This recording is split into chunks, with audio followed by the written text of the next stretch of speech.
여러분 안녕하십니까. 금요일 아침 여수 MBC 뉴스투데이입니다. 남해화학 하청업체 비정규직 해고자들이 어제 사측과 복직협약을 체결했습니다. 지난 11월 24일 창평물류 측이 남해화학과 새로 하청 계약을 맺으며 기존 비정규직 노동자 33명이 전원 해고된 이후 약 한 달 만입니다. 조희원 기자입니다. 우리는 지금 이 앞을 나갈 수가 없습니다. 이곳을 나가면은 들어오지 못합니다. 나이가 50, 60이 되었는데 저희들이 나가서 뭘 하겠습니까? 그래서 이 공장을 지고 있습니다.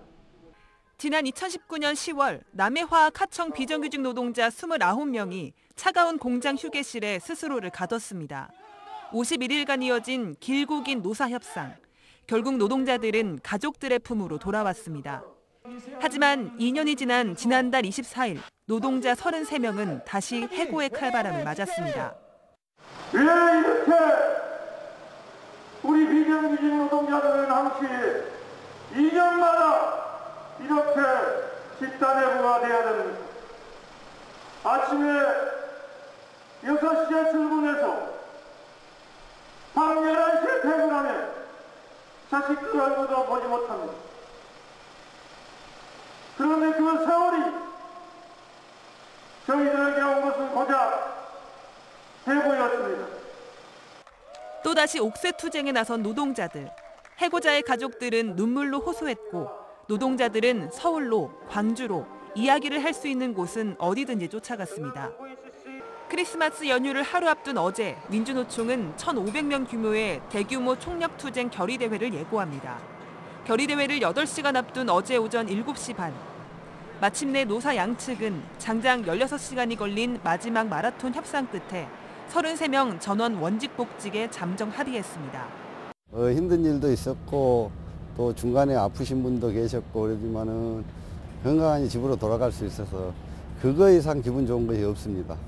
하지만 잠정 합의 이후에도 합의안은 또 한 차례 무산될 위기를 겪었습니다.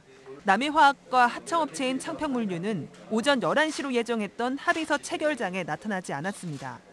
사측 대표로 나타난 건 직인도 없이 위임장만 들고 온 직원뿐이었습니다. 이건 예의가 아닌가? 하기 싫으면 아예 하기 싫다고 하든지.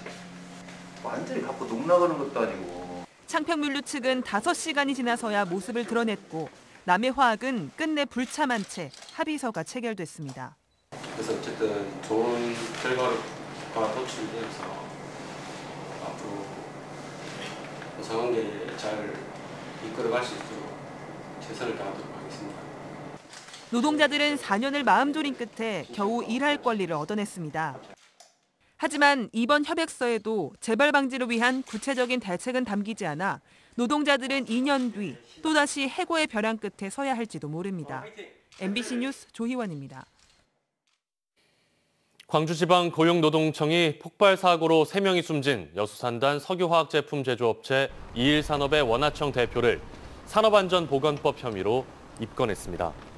지난 20일부터 현장에 근로감독관 등을 파견해 특별감사를 하고 있는 노동청은 해당 사업장에서 폭발 화재를 예방하기 위한 사전 안전 조치를 하지 않은 채 작업하다 사고가 난 것으로 추정하고 있습니다. 지난 13일 오후 1시 30분쯤 여수산단 내 이일산업의 화학물질 저장 탱크에서 폭발과 함께 불이 나 하청업체 일용직 노동자 3명이 숨졌습니다. 주민 패싱과 법정 보호생물 출연 등 각종 논란을 빚었던 광양 세풍산단 송전탑 공사에 공사 중지 명령이 내려졌습니다. 광양시는 현장 인근에서 법정 보호종이 발견됐다며 환경평가 협의서 내용에 따라 어제 한국전력공사에 공사 중지와 생태 조사를 요청했습니다. 한전 측은 어제 환경단체와 주민들을 만나 전문가를 섭외해 합동 환경조사를 하기로 협의했다며 조만간 공사를 중단하겠다고 밝혔습니다. 윤석열 국민의힘 대선 후보가 어제 처음으로 전남 동부권을 찾았습니다.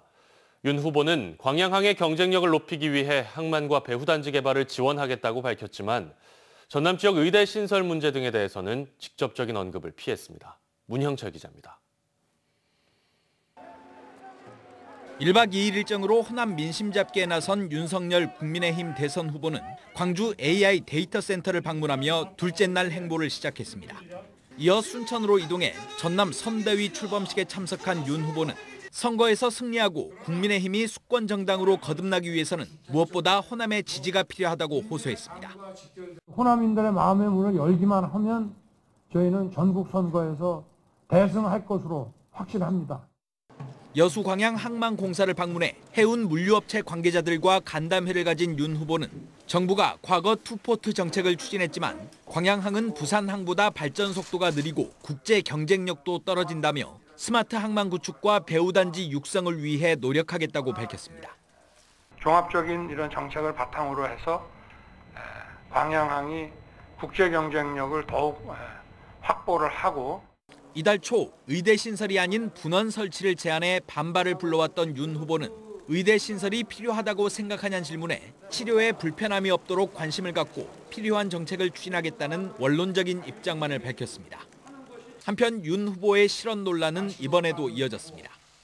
80년대 민주화 운동을 하신 분들도 많이 있지만 그 민주화 운동이 그야말로 어떤 자유민주주의 정신에 따라서 하는 민주화 운동이 아니고 어디 외국에서 수입해온 우리나라 밖에서 수입해온 그런 이념에 사로잡혀서 민주화 운동을 한 분들과 같은 길을 걸은 것이죠. 이에 대해 민주당은 민주화 인사를 탄압하던 공안검사의 그림자가 보인다며 사죄를 요구했고 정의당도 망언을 통한 노이즈 마케팅을 선거 전략으로 채택한 것이냐며 날선 비난을 쏟아냈습니다. MBC 뉴스 문형철입니다. 광양시와 포스코그룹이 함께 추진하고 있는 취업 아카데미가 성과를 보이고 있습니다. 광양시는 지난해부터 지역 청년들의 대기업 취업 기회를 확대하기 위해 맞춤형 인재 양성 사업을 실시한 결과 올해 전체 교육생 60명 가운데 44명이 포스코와 포스코그룹사, SK하이닉스, 현대제철 등 대기업에 합격하는 성과를 거뒀습니다. 시는 2차 전지 소재 분야와 관련 기업들의 유치를 통해 오는 2028년까지 1,590여 명의 고용 창출을 기대하고 있습니다.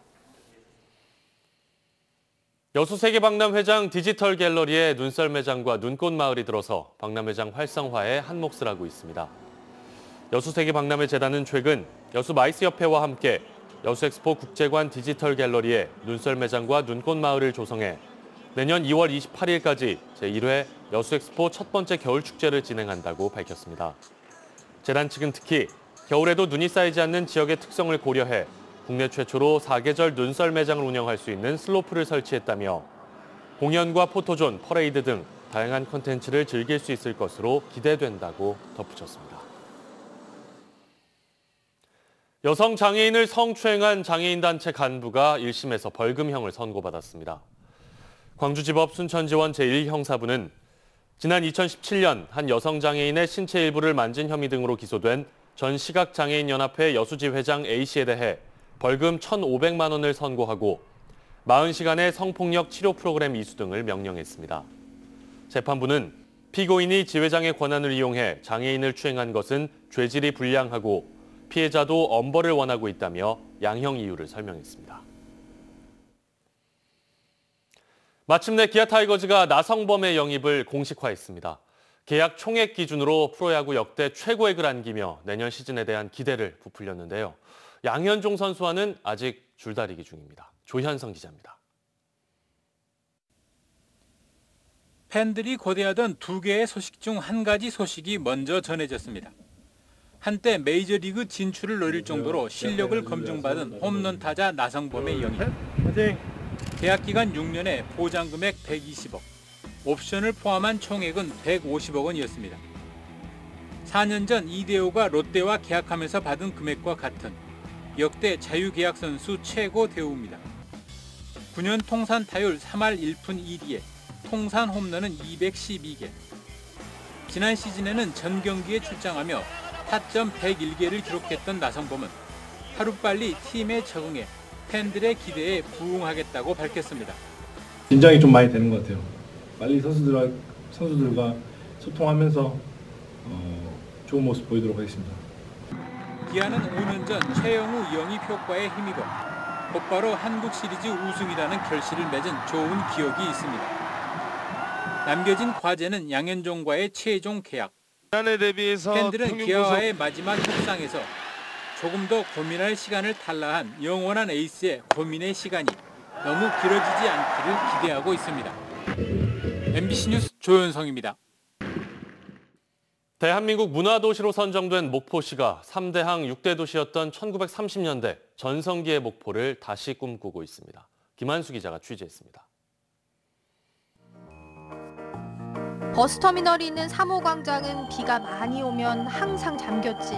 그래서 용당동을 퐁당동이라고 했어. 내가 초등학교 4학년 때 MBC 건너편에서 서커스 한 게 기억이 나거든. 코끼리도 보고 그 난쟁이도 보고.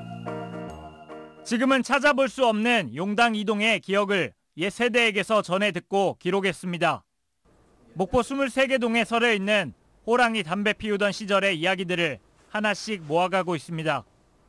아침에 눈을 떠서 해질녘 집에 돌아올 때까지 보고 들었던 모든 것이 목포의 문화.